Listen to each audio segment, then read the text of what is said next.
Alors bonjour, je suis en train de vous préparer une vidéo sur le cours JavaScript afin de vous aider à part la documentation que j'ai déjà mis sur la plateforme, donc afin de vous aider à bien comprendre ce cours. Alors, définition. Donc, JavaScript, c'est un langage de script qui est intégré dans le fichier HTML. Donc, c'est pas un fichier à part. Non, les langages de script, les scripts JavaScript sont intégrés dans le fichier HTML et l'extension du fichier, c'est .html.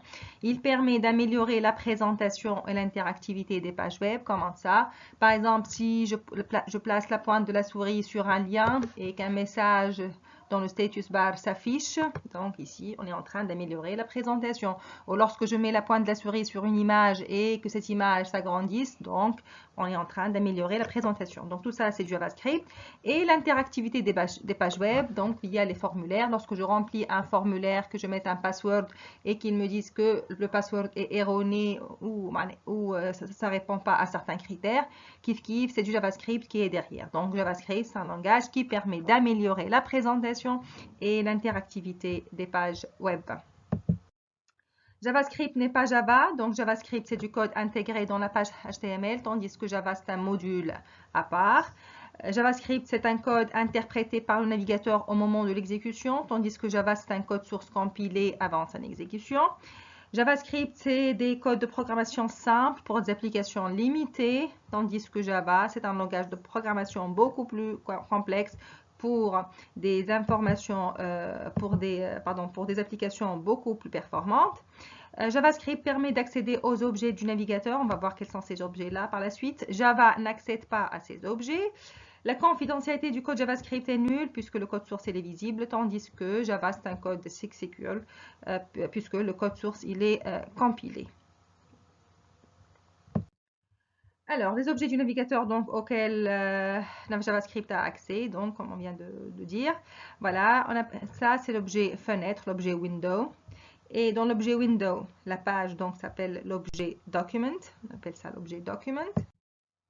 Dans l'objet document, il y a l'objet form, le formulaire en français. Donc, on peut avoir plusieurs formulaires dans un objet document. Et dans l'objet form, le formulaire, on a l'objet radio, l'objet bouton, l'objet texte, l'objet liste sélection, plusieurs objets. Donc, tous ces objets-là se trouvent dans l'objet formulaire qui se trouve dans l'objet document qui, lui, se trouve dans l'objet window, l'objet fenêtre. Voilà, donc pour accéder à un objet, qu'est-ce qu'il faut spécifier tout le chemin. Donc c'est window.document.formulaire, .form, .radio, .bouton, .texte. Donc voilà, donc c'est window.document, d'accord, .nom du formulaire, radio de 0 ici, radio de 0, donc cela suppose qu'on a par exemple 3 boutons radio. L'index du premier bouton c'est 0, l'autre c'est 1, l'autre c'est 2, donc on a radio de 0, radio de 1 et radio de 2. Ici si on a un bouton, donc ça sera .form, .nom du bouton, et ici si on a un texte, donc .form, .nom du texte. Remarquez ici, on a placé le window entre parenthèses parce que c'est facultatif. Donc, on peut écrire le window ou directement passer vers document.form.radio20. Voilà. Alors, en JavaScript, pour accéder aux propriétés, donc on utilise la syntaxe nom de l'objet, nom de la propriété. Par exemple, si on veut vérifier si le bouton radio est checked or not, donc on écrit document.form.radio0.checked. Par exemple, l'élément texte, c'est une propriété de l'élément texte, c'est value pour dire la valeur qui a été saisie par l'utilisateur. Donc on écrit document.form.nom du texte.value. Alors, la balise script, puisqu'on a dit que JavaScript, c'est un code qui est intégré dans le fichier HTML, donc à un moment donné, il faut dire au navigateur que ce qui suit, c'est du JavaScript. D'accord?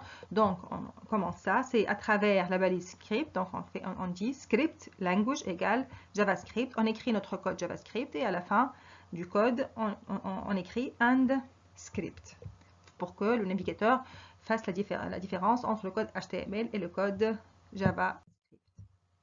Alors, les commentaires en c'est commencé ou en C++, on écrit donc double anti-slash et notre commentaire si ça s'étale sur une seule ligne. Sinon, on écrit le slash étoile et on écrit notre commentaire sur plusieurs lignes et à la fin étoile slash. Ne pas confondre avec les commentaires du HTML, bien entendu. Alors, voici notre premier code en JavaScript. Donc, ça commence avec du HTML, comme on vient de dire. Et l'extension du fichier, c'est .html. Donc, HTML, head, title, OK, and head, body, blablabla en HTML. Et là, lorsque je commence mon code JavaScript, donc j'écris script language égale JavaScript. Voilà. Alerte, mon texte, and script. Puis la suite en HTML, and body, and HTML.